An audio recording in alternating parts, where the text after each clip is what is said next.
નમસ્કાર, ખબર અરવલ્લીમાં આપનું સ્વાગત છે. હું છું અલ્પેશ રાઠોડ.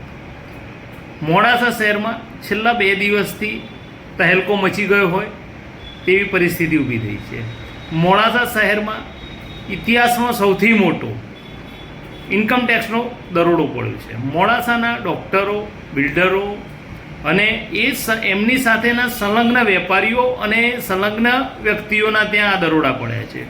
કાપડનો વેપારી હોય, મોબાઈલનો વેપારી હોય કે કોઈ પણ હોય, એના ત્યાં દરોડા પડ્યા છે.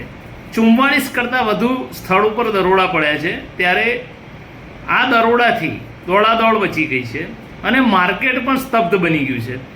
મોડાસા શહેરના અનેક લોકો પાસે કરોડો રૂપિયાની બેનામી સંપત્તિ હોવાનું લોકમુખે ચર્ચા રહ્યું હતું. આ વસ્તુ ધ્યાન પર આવી હોય એમ ઇન્કમટેક્સ વિભાગે મોડાસામાં દરોડાની કાર્યવાહી હાથ ધરી હતી. ગઈકાલે વહેલી સવારે 4 થી 4:30 વાગ્યાના અરસામાં 70થી વધુ ગાડીઓનો કાફલો આવી પહોંચ્યો હતો. તમામ ગાડીઓ ટેક્સી પાસિંગની અને ઇનોવા હતી. આ ગાડીઓનો કાફલો જ્યાં ટાર્ગેટ સ્થળો પર પહોંચી ગયો હતો, એમાં વહેલી સવારે ઊંઘમાં રહેલા લોકોને જગાડી અને એમના ઘરમાં કાર્યવાહી ચાલુ કરવામાં આવી હતી. આ કાર્યવાહી અત્યારે 36 કલાક કરતાં પણ વધુ સમય વીતી ગયો છે, પણ યથાવત રહી છે.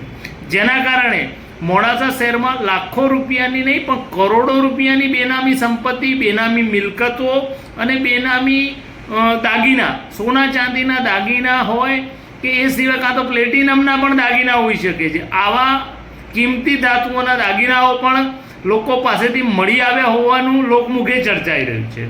આ સ્થિતિ જોતાં આગામી દિવસોમાં મોડાસામાં ભારે લાગણી જેવી સ્થિતિ એવી રીતે કહી શકાય કે મોટા લોકો ધંધા કરતા હોય એવા લોકોના ત્યાં દરોડા વધુ પડશે, એ શક્યતા નકારી શકાય નહીં.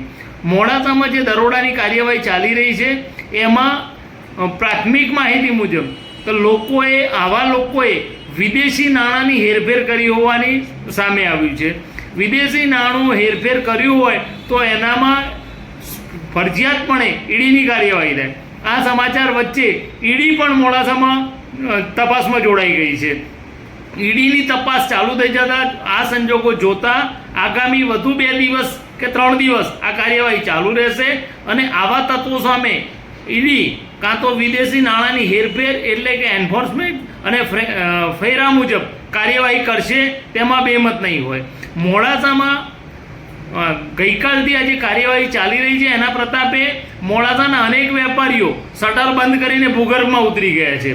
આની સાથે સાથે જે પોતાની પાસે પોતાના કાંડ એટલે કે ભાઈ ઇન્કમટેક્સના નીતિ નિયમોને વેગળા મૂકીને જે કાર્યવાહી કરી છે, કામગીરી કરી છે, મિલકતો વસાવી છે, એના દસ્તાવેજી પુરાવા અથવા તો એના કાગળિયાઓ ઠેકાણે પાડવા માટે દોડાદોડી થઈ રહી છે. એના કારણે મોડાસાનું માર્કેટ એટલે કે ધંધો પણ 2 દિવસથી ચોપટ થઈ ગયો છે. નાના મોટા વેપારીઓને પણ મુશ્કેલી પડી રહી છે.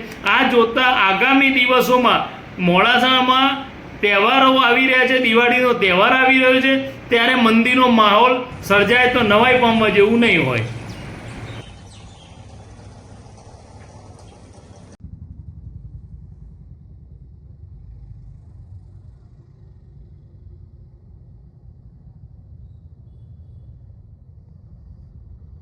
जगह से रेड है हम, क्या ऑथोराइज नहीं है.